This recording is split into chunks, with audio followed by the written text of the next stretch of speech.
Here is what they call. Because we are always believe that Samra Kama is all we love in this country. We need changes. And in Northern Africa now, the death toll from a 13-story building collapse in Egypt's northern coastal city of Alexandria has risen to 10 as rescue crews continue searching for casualties. Rescuers have retrieved the body of a 24-year-old man on Wednesday morning, as well as 2 additional bodies late on Tuesday night, bringing the death toll to 10, with 5 occupants still missing. According to the report, 4 people injured in the collapse have left hospitals after obtaining medical treatment.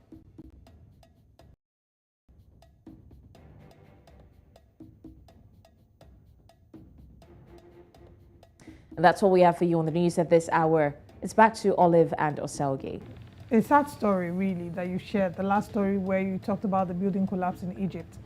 Here on the show, we've taken a number of building collapses. And even here, in terms of the building collapse, there was one last year as well in Cairo. So it's just really unfortunate. When we hear conversations about building collapses, we're asking, what are governments doing to prevent these collapses from reoccurring? Is there adequate investigation being done into the cause of the current collapse? And if there's anyone that is to be held liable, are there punitive measures that are being carried out to ensure that we don't see repeat incidences of these collapses? Yeah. Yeah, I can only say that for those who are still missing, we hope it's a rescue operation and not an exhumation. Yes. Yeah. Of course, the quality of buildings and quality of these infrastructure across the continent needs to be taken very seriously. But thanks a lot for those stories. We'll join you again pretty soon. Thank you. All right, stay with us this morning. Back to the newspapers. What are the major headlines, major stories rather, making headlines across the continent? We're sharing them with you right next.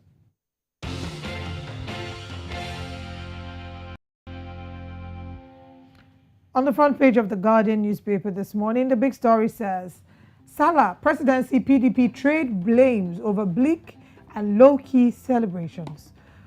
That's on page 6 of the Guardian. At the bottom of the paper, stock market gains 5 trillion naira in 6 months, and that's on the business page, which is page 15. At the top of the paper, we have flooding, FCTA to evacuate residents of Trademore Estate. There's been a lot of rains in the past few days. We're of course in the rainy season here in Nigeria, and what we then see is the rainy season precipitates a lot of flooding, and in some cases people are displaced, and some unfortunate incidences of life loss. Land Use Act between powerful governors and oppressed citizenry. Lobbyists stranded as Tinubu relocates from Bodilon to White House. Yesterday there was the update of how President Bola Ahmed Tinubu to Bodilon. There was a thing of his convoy going to Bodilon, and now it seems that we had a number of people who had gone to Bodilon to lobby for certain ministerial positions, according to the paper report. But now it seems that they are all stranded as it's relocated to White House. Interesting. Well, it depends on where exactly is White House. Exactly. I'm surprised. I don't know where that is. I think I have an idea, but it's not official, so I can't say it. All right. So you share with me when we go on break. Yes. Federal government to stop funding professional bodies and councils from 2026. And final story, Adeleke Senator clash over reserved space at Oshun Praying Ground on page 7. That's all we have this morning on The Guardian. Let's head over to our next paper. The Daily Times, a newspaper, comes up next. It says there, Niger Delta ex-militants hand federal government 7-day ultimatum. It also says here, Senate presidency, Kalu acknowledges Akpabio's clean victory. And, okay. And Governor Adeleke prevented from praying in Oshogbo Eid ground. That was maybe the biggest story in the Southwest yesterday. A lot of people wondering what exactly happened, what went wrong. Was it a sitting arrangement issue? Was it, people trying to usurp the powers of the governor? Or, are there, cracks in Osun State that, no one has spoken about yet? Also on the Daily Times this morning, sacked board chairman in Akwa Ibom still sitting tight. And also federal government will address infrastructural deficit nationwide, says the vice president. And that's on page 15 of the Daily Times newspapers this morning. These are the stories that we can share. We, of course, have one more newspaper coming your way. All right, let's head to Zimbabwe as we wrap up this morning with Newsday newspaper in Zimbabwe. Now, as we can see on the front page of the Newsday, the big story says, Chamisa CCC candidates plot victory. If we look at what's happening in Zimbabwe, there's a bit of a Well, there's supposed to be 11 political parties, but it seems like the election is just between the two political parties, the two leading political parties. We also have here Massimi Rebois cornered in ED Challenger trial on page 2. Adams authors for spiritual guidance on page 12. Zimbabwe's win ZEP's court challenge. That's all that we can take this morning on the front page of the Newsday newspaper in Zimbabwe. If you'd like to react to any of the stories, or you have something you'd like us to talk about, or papers that you preferably like us to review, send us at News Central TV on all social media platforms. We'll be glad to take your tweets and would love to read from you. That's all that we can take for now. We'll go on the break, and when we come back, we'll be having some very, very important conversations looking at Nigerian politics. Please don't go away.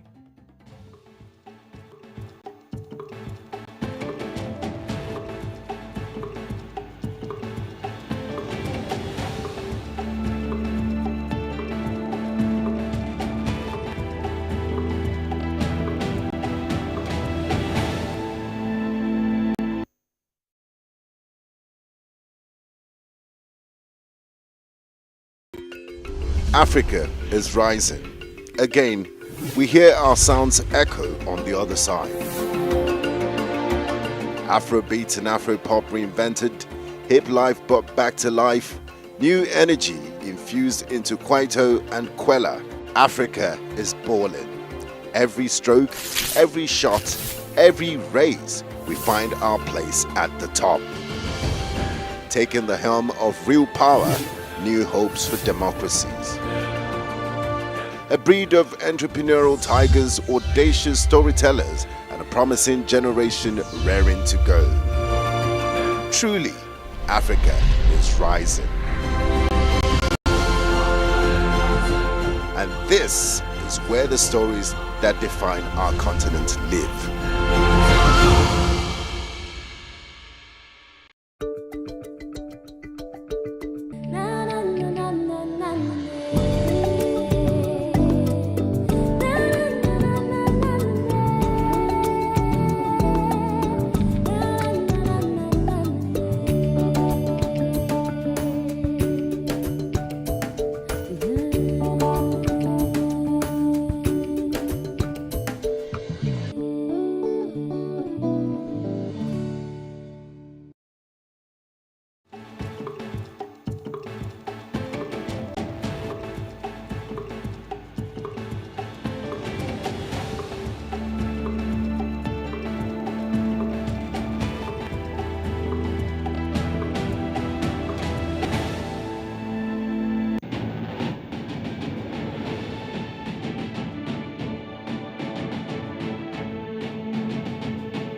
Today marks President Bola Ahmed Tinubu's 1 month in office as the President and Commander-in-Chief of the Armed Forces for the Federal Republic of Nigeria. 30 days after, Nigerians from different walks of life are already assessing the performance of his administration so far.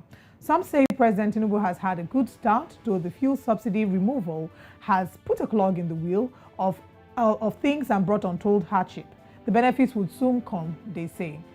Now, others are of the opinion that the signing of the student loan bill into law would keep a lot of youth off the streets if properly implemented, and the floating of the naira would enable the market forces to determine forex, which would, of course, eventually strengthen the value of the naira in the long run. Now, to assess the president's 1 month in office and the work ahead, we're joined by Nigeria's ambassador to Burundi, Dr. Elijah Onyagba. Good morning, Dr. Elijah, and thanks for joining us. Thank you very much. It's my pleasure joining you. Great to have you. Good morning. I don't know if we can, argue that it maybe is too early to, rate a performance of a governance, because of course, there have been no ministerial nominations yet, and so Nigerians at this point cannot necessarily, predict that this would be a good run for the next 4 years. Would you agree with that? Thank you. Thank you very much. Of course, a lot of people will analyze the first 30 days, from different prisms. But from where I stand, I think that the president has started really very well. And if you look at the policies, the meetings, the engagements the president has had in the last 30 days, starting from the meeting with the service chiefs, asking for some kind of coordination in the operations, to the meetings he had with the Nigerian students, to the meetings he had with traditional authorities in Nigeria, just basically asking for their cooperation in managing the task ahead. To the policies he has actually brought to bear, whether it's that of subsidy removal, that of students' loan, the signing of the electricity bill into law that allows for states and other agencies to now begin to come together to establish distribution companies and so on and so forth. So I think that the president, his first 30 days in office has been very eventful and impactful. Yes, I heard you talk about the issues with subsidy removal, as well as the issues with the exchange rate flotation, just allowing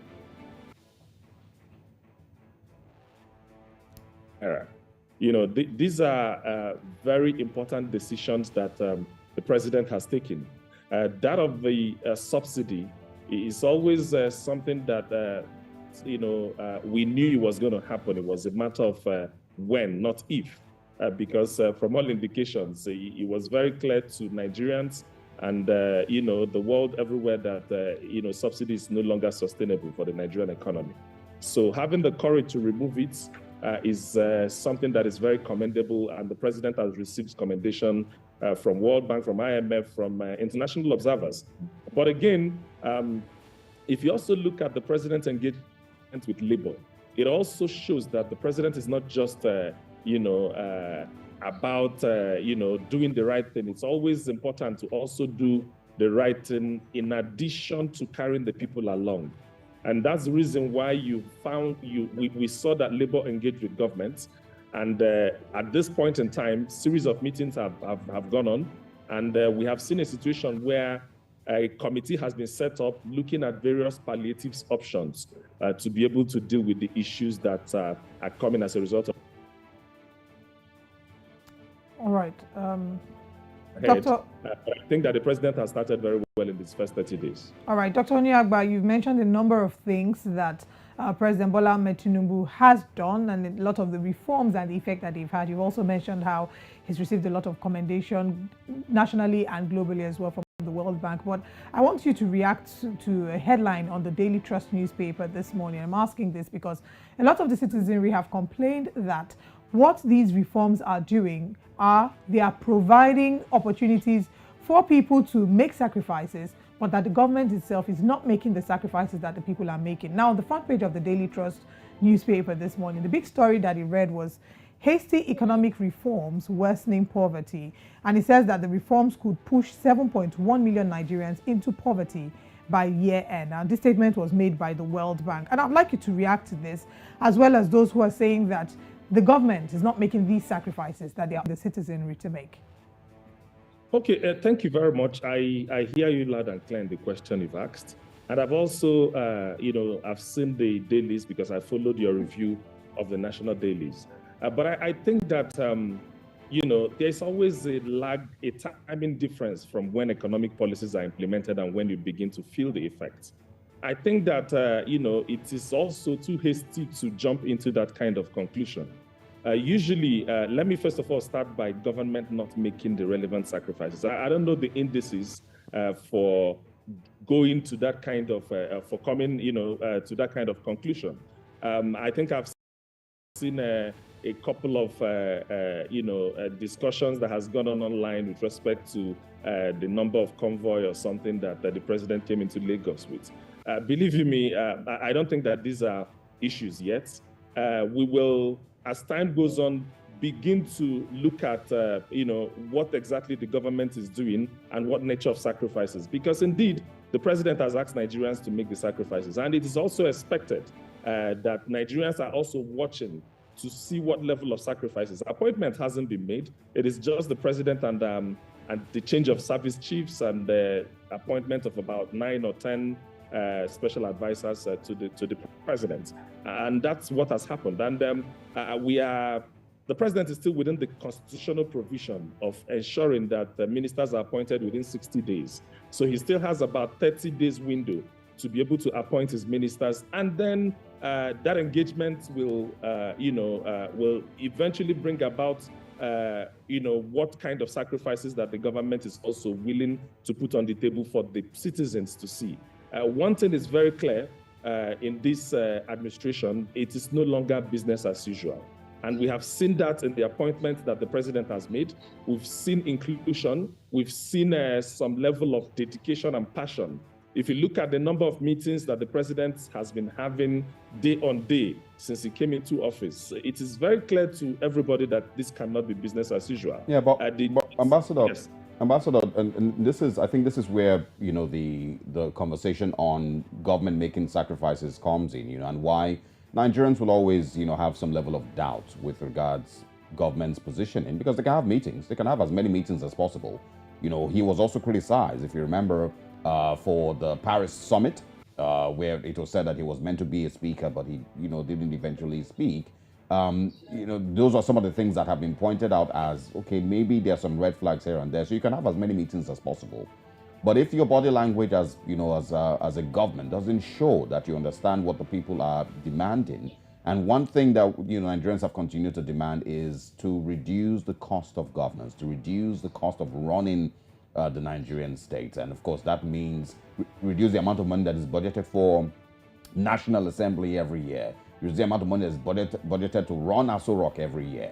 The former president made promises when they came into office that they were going to sell off a lot of the presidential jets and all of that. None of that happened. And so do you think in the last 30 days that the current administration has shown that it understands the need to cut down on government spending drastically as part of its own efforts to, to make sacrifices along with the Nigerian people? Yes, I still maintain my position. The issue of cost cutting in governance is not just that of the executive. Don't forget that there are, there's separation of powers. Nigerians are obviously looking forward to National Assembly to actually make sacrifices. Nigerians are looking forward to the executive to actually make the sacrifices. And I believe that in the last, excuse me, in the last 1 week or thereabout, there were, if you recall, discussions in the social media as regards the provision, the recommendation by RAMFAC to increase the salaries of public office holders. The president and the presidency actually issued a statement to say that this is not the true position. This is a misrepresentation of actually has shown that he understands the challenge with Nigeria. And I know that the president actually has a working document on each of the sectors. And I believe that what the president is asking is for Nigerians to actually be patient as he begins to roll out the ways and means of driving the nation's economy forward. If you also remember, there is this government didn't just come, and they are talking. This government have a document, a manifesto that they presented to the Nigerian citizens. And manifesto is what is called a renewed hope document. And if you go through that document, the president has started from day one to implement the policies, the recommendations that are in that document.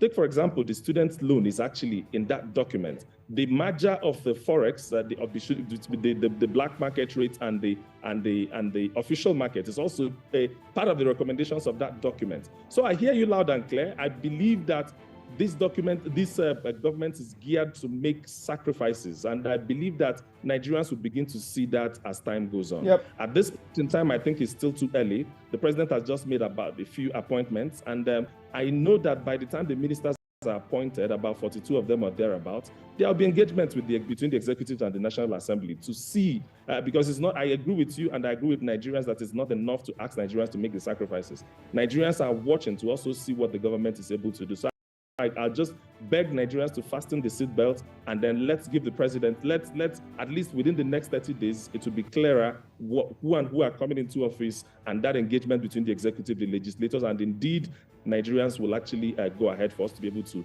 see. It might also be too early. It might also be too early to assess the quality? Of course, we can maybe talk about what you expect, with regards to ministerial appointments. It might be too early to assess, whether things will be appointed based on their qualifications or based on political settlements. That, of course, always happen. But I want to ask you. You've been the ambassador to Burundi, I think, in 2018 or 2019. What would you say are your parameters for rating the performance of a government in office? What are some of the things that you would say that they are? Okay, I've been in Burundi for an upward of 2 years now. I came into Burundi 2021. And my apologies. I think I backtracked that's further. Fine. But it's very clear. The essence of government is to actually make the lives of its citizens better. It's actually to provide employment. It's actually to provide securities of lives and properties. It's actually a provision of basic infrastructure, looking at power, looking at roads, and all kinds of infrastructure that is required to be able to power the economy. Nigerian government is a very interesting one, given the fact that we also have huge population and the role we play within the continent and at international stage. So I actually believe that the government of Asiwaju Bola Ahmed Tinubu is poised. I believe that every action he has taken from day one, if you look at what has happened in the last 2, 3, 4, 5, even in the last administration, yes, there were failures that were gaping with respect to security and other, and it's not something we need to paper through the cracks. But as far as this new government is concerned, there are also. Would you say that the previous administration did well enough? Sorry, say that again. Would you say that the previous administration did well enough? Would you give them a pass mark? The previous administration? Yes. There were successes, and there are, government never exists to solve all the problems. If you ask me, there are challenges with security from where the government started and where it ended. Obviously, it started very well by trying to ensure that the Boko Haram issue is addressed. But of course, this security issue metamorphosed itself from taking territories. But aside, Ambassador, and I'm sorry that I keep jumping in, but there's a point that I'm trying to get. And that's why initially I asked you, what do you think are the parameters with which you would rate the performance of a government? Security, Human Development Index, investment in education, investment in healthcare. There's many of them. So that's why I'm asking, do you think that the previous administration, aside, even if it sounds terrible to say aside security challenges, but do you think that the previous administration did well enough, the APC government of Muhammadu Buhari? Okay, first of all, remember what I told you. There are areas that the government didn't do very well that clearly Nigerians, I started by analyzing the issue of security and was saying that a lot still needs to be done with respect to security because I think that there are clearly security challenges around the length and breadth of the Federal Republic of Nigeria. But I can also tell you that there are also areas that the government also did very well. Take, for example, the areas of the provision of infrastructure. So clearly, the previous government had its shortcomings. Remember, I'm also a member of the All Progressives Congress. I can also tell you that there were issues relating to inclusion, issues relating to all forms of agitation. Yes, there are also challenges relating to employment. In fact, you talked about the Human Development Index, and I believe that the previous administration tried its best, but didn't actually deliver as much as the Nigerian people expected. Let's also not forget that Nigeria does not exist in just all by itself.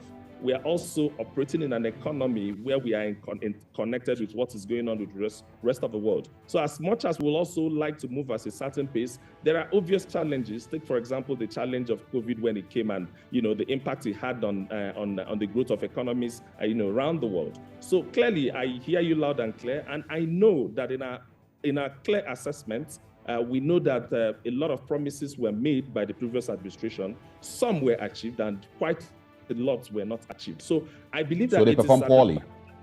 Yes. So they performed poorly. Yeah. Can you hear me? Yeah, I'm asking. So they performed poorly. Is that what you're saying? No, what I'm saying is that while I admit, because it's important for me to be able to say that because Nigerians are listening. I admit that there are obvious shortcomings, and I already talked about it in the form of security challenges. I already talked about it in form of the economy and so on and so forth. I also will not, try to talk about, I will not dwell so much on that, because there are also gains that the government also had. And I talked about the provision of infrastructure. Quite a lot of roads, the rails, and if you look at some of the airports, that a lot of work has been done. Yeah, there are areas of improvement, and there are also areas that the government also did very well. All right. But in all of this, what is important at this point in time is not so much of even historical perspective. It's a lot about what the government of the day plans to do, because it's important that we create jobs for our young people. It's important that we have power that can power our economy, that can allow the factories and industries to be able to function. It's important that we look at our education system and see how we can improve them. It's important that we look at our foreign policies and see what is it that we can do at the international stage to be able the current administration is, or is it just one administration naturally flowing into another? Because there have been many Nigerians who have said that this just might be another copy and paste Buhari continuation. So how would you say that this administration differs from the previous administration, or is it just the same thing we're expected to see for the next 4 years? Okay, no, I don't think so. What has happened in the first 30 days in office, you can compare and contrast and see the difference. In the first, I think the first tenure of President Muhammadu Buhari, we had about about 6 months before ministers were appointed. Of course, the Constitution has addressed that, and we hope and expect that within the next 30 days, ministers are going to be appointed, so that we'll be able to look at the agenda that the president has. Secondly, I think that the president has been very proactive and has demonstrated courage at taking very difficult but necessary decisions for the economy. Standing up and announcing, even without preparation, that subsidy is gone, it's a lot of courage, and you cannot. But is that wasn't really his prerogative, right? We already knew from the Buhari administration that they were not going to renew. There wasn't a budget that was provided for subsidy to be renewed. So yes, it was just, I think it was stating the obvious, you would say, but maybe stating it before time. Don't you agree? No, it's important to do. You see, what the issue with subsidy, every Nigerian knows that this issue has always been there. The previous administration did not plan to pay subsidy after June this year. But the president actually announced, even before the end of that, to say that subsidy is gone. I think this is a demonstration of a lot of courage on the part of the presidency. And not just that, look at what has happened.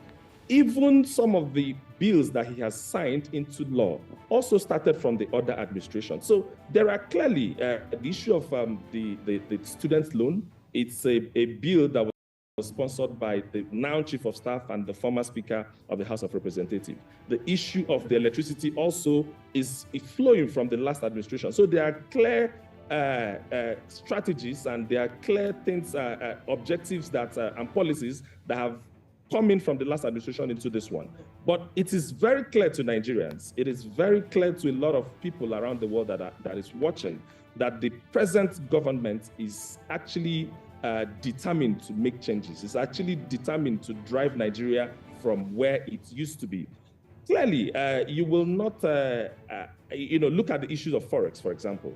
While we are very clear that this is what needs to happen, some other person may have dilly-dallied, and the problem with governance and government is that if you take time to take decisions, you might be cornered somewhere around, and then obviously you begin to see reasons why you should or you should not do certain things. The appointments the president has also made thus far has also demonstrated inclusion, which is one of the issues that a lot of Nigerians had with the previous government. Look at the appointment of service chiefs, where they come from, and the things that has happened from that time till now. Look at the appointment of the special advisors. You can not argue that the president is determined to have round pegs in the round hole.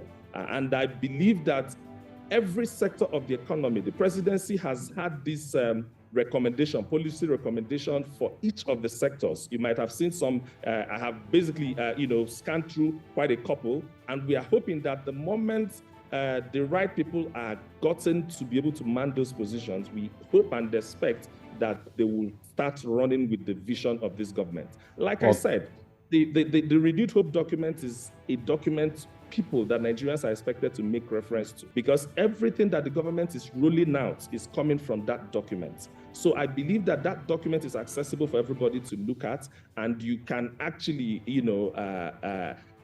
criticize or analyze what has happened so far in reference, or using that document as a reference point. So I believe that time will tell, and I believe that Nigerians should be hopeful, because it cannot be business as usual. The president is determined to make changes. Yeah, time will tell, and I've had similar conversations, like this, even with the previous administration, and similar, projections were also made, that the president is doing this and is doing that, and Nigerians will be happy in a very short while. They will celebrate, but that didn't happen. And I want to ask, and this is the reason I was asking that you share with us what you think will be parameters, the right parameters for rating performance of a government. If Nigerians can say, okay, they are happier in another year, in another 2 years, another 3 years, post the inauguration of the current administration. I looked through your Twitter handle and I saw that you had posted your views concerning the previous administration, praising former President Muhammadu Buhari for turning the Southeast into a construction site. You said we are most grateful, and I assure you that the next generation of Ndigbo will be grateful. You spoke about the Enugu-Port Harcourt Expressway, the second Niger Bridge, and whatnot. And that's the reason that I keep asking. If you believe that the previous administration did turn the Southeast into a construction site, like you tweeted, and if you think that the people in the Southeast if their lives are improved greatly since Buhari's government came into office. Okay, thank you very much. And I like the question you've just asked me. Part of the things that I continue to talk about, and I also expect the media to dwell on going forward, is the fact that there is division of labor in governance. While I agree that the president or the federal government have to do a lot from the federal level, we have more or less in our discourse over the years not actually held governors and local government authorities responsible for anything whatsoever. But talk about infrastructure. When you talk about road infrastructure, this government, or the way the Nigerian government is run, is such that there are federal roads, there are state roads, and there are local government roads. Any road connecting one state to another is a federal road. Any road connecting one local government to another is a state road. And the same also goes for local government roads as well. What has happened is that the thinking of Nigerians, and the thinking of for quite a lot of people, is that even when you want to enter your house and you have a little issue, everybody holds the presidency responsible. It is only a certain percentage of the federation account or federal government revenues that goes to federal government. What about the state government? If you look at the Southeast, for example, I said and I maintained that the previous administration did a lot of infrastructural projects in the Southeast. The 16 years of PDP administration, we know exactly what happened with the second Niger Bridge. But this previous administration, the APC-led government, did it, and people can actually see that the road has been done. Now, the question is, don't forget that every southeastern state gets their own share of federal allocation. They get it as a state, they get it as local government. How much engagement has even the media done with the state government to ask them, what exactly are they doing with the monies that they are getting from federal government? How much have we engaged with the local government authorities, even though that they are directly controlled by the state government, to be able to hold them responsible to say, monies come to you directly. Take, for example, my local government gets direct allocation from federal government every month. At least 100 million naira comes to my local government at the minimum on a monthly basis. But what has happened is that you find out that these local government monies end up, at the state coffers. And these monies are spent without any form of accountability. So while I admit that there are shortcomings by federal government, I think it's important that even the media helps the Nigerian population touchlight what is going on at the state level, touchlight what is going on at the local government level. Because take, for example, the issue of security. If for example, local governments are administering their funds directly the way it's been allocated, you will agree with me that the issue of security and even local infrastructures in various communities can be addressed much better than they are being looked into at this point in time. So yes, I agree with you that federal government can improve, but I think that going forward, the media needs to begin to look at state governments from 1999 up until now. We can sit down and analyze how much money has gone to the Southeast, each of the states.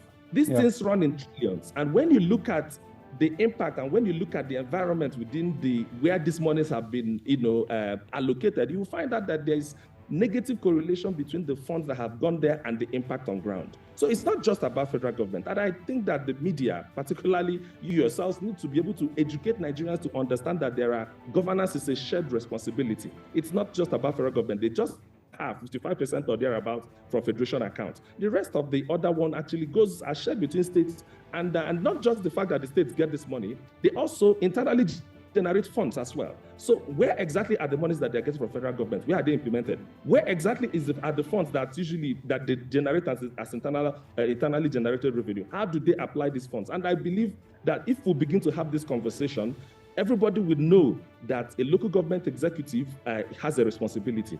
Federal lawmakers have responsibilities. State lawmakers have responsibilities. State governments have responsibilities. I think we 100% agree with that. Every local government receives between 100 to 200 million naira every month. And these are funds that should be questioned. I 100% agree. But it doesn't take away, the questioning of the federal government and how it's been able to improve on the lives of Nigerians. When we, of course, get to question state governors, we will speak, about them directly. Olive? Yeah, I'd like us to, Dr. Onyagba, for you to share with us your Nigeria's ambassador to Burundi. Nigeria and Burundi have had diplomatic relations since about 1963. Share with us how that relationship is going so far. Your projections, for the areas in which we're excelling and areas we need to do better, especially as we have a new government in power. So share with us your plans and, what to expect regarding this relationship. Okay, thank you very much. Nigeria-Burundi bilateral relations dates as far back as 2008, when both countries established embassies in each of these countries. But from 2008 up until now, quite a lot of work has been done in improving the relations. What I met on ground the moment I resumed in Burundi 2 years ago was to try and do a lot. I'm an economist, by the way, so I've invested a lot of my energy in economic diplomacy. We've established the Nigeria-Burundi Joint Commission, which is basically a platform for governments of both countries to find, to see areas of cooperation. And in establishing the Nigeria-Burundi Joint Commission, we've signed two important bilateral agreements, that of education cooperation and that of political consultation. The agreement we signed on education cooperation has also been, has received a lot of, credits on both sides. Nigerian lecturers, we are having exchange programs. Nigerian lecturers are coming to Burundi for, exchange programs, and of course, universities in Burundi and universities in Nigeria, a couple of them have signed MOUs, upon which they can exchange research, exchange grants, and exchange students as well. So that we didn't just sign that agreement, we are implementing that agreement. At the moment, there's a Nigerian-owned university in Burundi. So Nigerians have also come on the back of that agreement to establish university in Burundi. We've also established the Nigerian Burundi Business Council. This is actually to allow the private sector, the business people across all the sectors, find some areas of collaboration. We did that last year, and at the backdrop of that, the Nigerian Embassy, alongside the Nigeria-Burundi Business Council, organized the maiden edition of the Nigeria-Burundi Business Summit. And in trying to do that, we had quite a lot of people coming from Nigeria, and then they sat down in Bujumbura to look at areas of participation. All right, Dr. And Elijah. not just that, yes. Yeah. Are we done? Yes, unfortunately, in the interest of time, we're going to have to wrap up here. But yes, I think that's the foreign policy. I think, for everyone who looks through your social media account, you do well enough to, detail some of the things that you're doing as Nigeria's ambassador to Burundi. We'd like to speak with you again when the appointments have been made. We'd like to get your views on the appointments of the current administration and continue to checkmate, to at least x-ray the moves by the administration to hope that Nigeria is on the right path. Thank you very much for joining us this morning and for your time. Thank you so very much. It's my pleasure. All right, now let's stay here on Breakfast Central. Let's go and share with you what's coming next. Trend Wave with Elizabeth Musa comes up next.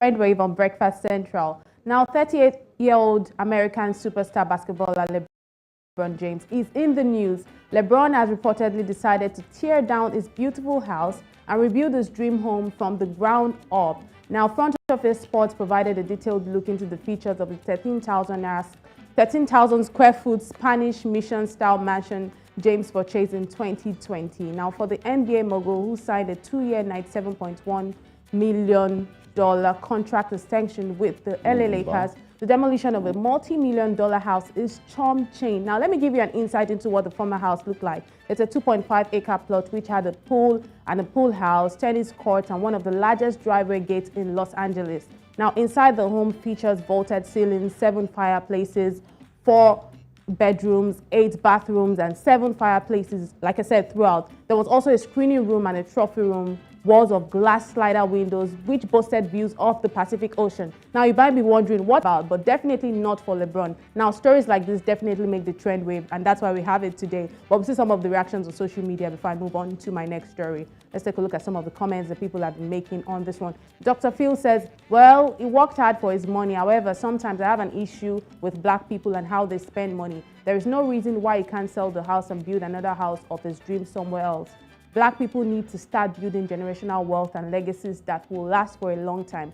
Demolishing a $37 million house feels somehow, okay, it is well, it is money, it's his choice, and it goes on like that. Simi goes on to say, hasn't it dreamt enough? What do I know even? So far there's a roof over my head. I can care less about a dream house. Roof over my head is enough dream. Let's take a look at more reactions. Ambassador 213 says, when you have money, you choose what you want respectfully. Of course. And Effect says that the building probably worth $3 million and the land is probably worth $34 million. So it's not a big deal if he chooses to demolish it and build his dream home, knowing fully well that there is no more land in LA. I don't know how true this is, but that's according to Effect. But I'll come back to Nigeria, where Big Brother Nigeria Tacha Akide, simply known as Tacha, has reacted to the cheating rumors of superstar Nigerian musician Davido. Now, she shared her sadness about the news on her Twitter page and urged his management to do better, noting that Davido is a source of pride for many. In her words, she says this one pay me sharp. People on his team need to do better because now I don't be that. Now, in local parlance or in Nigerian slang, Ido is kind of a word that is used to describe someone you really respect. Now, Davido is said to have fathered a child with a US-based entrepreneur, Anita Brown. The lady stated this in a series of Instagram posts that she's expecting a child with the musician, and she claimed that she met Davido in 2017 in Dubai and that it was never a one-night stand. Now, she circulated screenshots of their alleged love messages. Aside from her also, there's another French lady known as Ivana who has also attested to also having gotten impregnated by David. Now, there's so many of all these allegations here and there, but many celebrities have continued to weigh in on this matter, saying that celebrities are human beings too, and Davido's mental health should be considered, especially in times like this. But let's take a look at how people are reacting to this one on social media. That's a comment from Travel Doctor. Travel Doctor goes on to say that only legends would understand Tacha's point. She's not talking about controlling, but doing the small things that will keep him out of this kind of troubles, like careless receipts are just everywhere. So it's basically saying that Tacha is making a point of what she's saying. Diagram says that, well, Tacha made good points. People you surround yourself with make huge impact on your lifestyle. He must re-examine his team. Well, Sweet Sarah says, everyone is pushing the blame on everyone except Davido himself. Cuts the sentiments. Sarah is definitely not having it. Ade Akin says that team that depends on him for survival cannot tell him what to do now. Well, that's how people are reacting to this story on social media. People are talking about the fact that nobody is calling Davido to account, and maybe it's just the nature of how Nigerians can be hypocritical, because right now people are only calling out the lady saying that, oh, but you know he's married, and then there's this one saying that she didn't know he was married, and it's just all of these allegations here and there. But let's go back to what Tacha is saying. Tacha is saying that he needs a better team.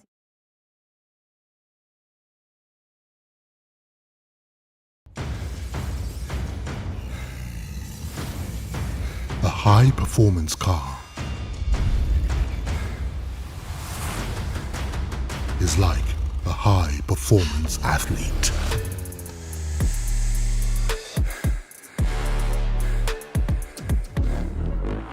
What you get out of it has everything to do with what you put into it. Quattro, with its high-performance formula, it's designed specifically to ensure engine cleanliness, and it's guaranteed to give your car perfect performance from start to finish. Quattro lubricants, 100% auto fitness from Con Oil.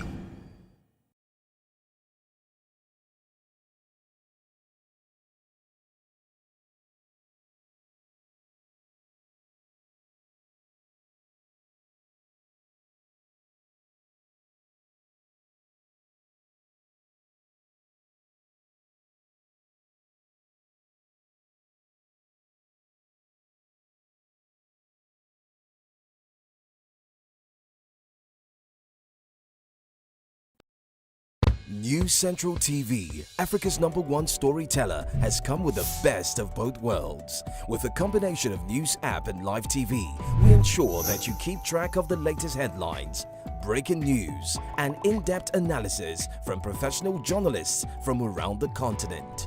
Download the News Central TV app on Android and iOS and get started today. Don't forget to follow us on News Central's social media platforms. News Central, Africa First.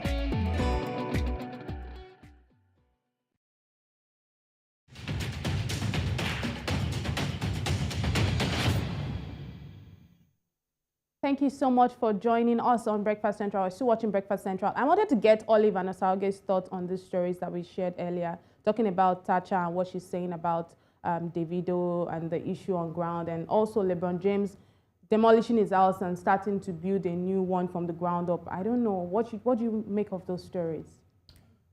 Olive? Well, he has money. He can do whatever he wants to do with his money. Absolutely. I mean, I can't tell anyone what to do with their money. I think I would like to react more to the Thatcher story.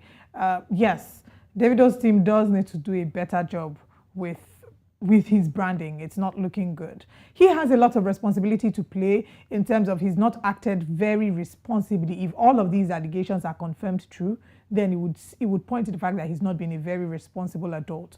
But then his media team also have a lot of work to play. So yes, I kind of agree with what she's saying. Yeah.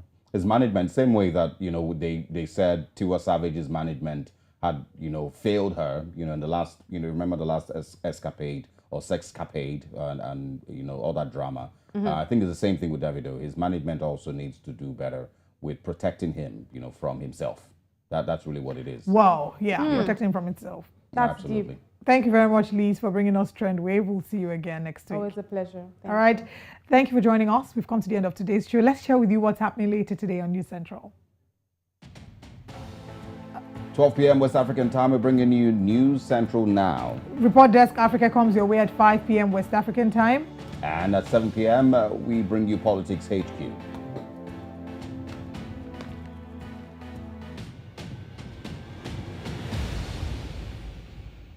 Thank you very much for joining us today. It's been a great show. Tomorrow, it's the end of the week. I cannot wait for the weekend. Absolutely. Hopefully, I have plans to rest. I hope you do that.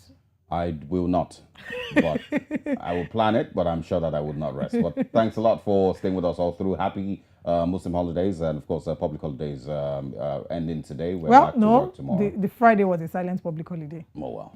Happy Eid al-Adha to our Muslim brothers and sisters across the continent. Thanks for your time, and we'll be back here again tomorrow morning. I am Osaogi Ogbon. And I am Olive Emodi. See you tomorrow.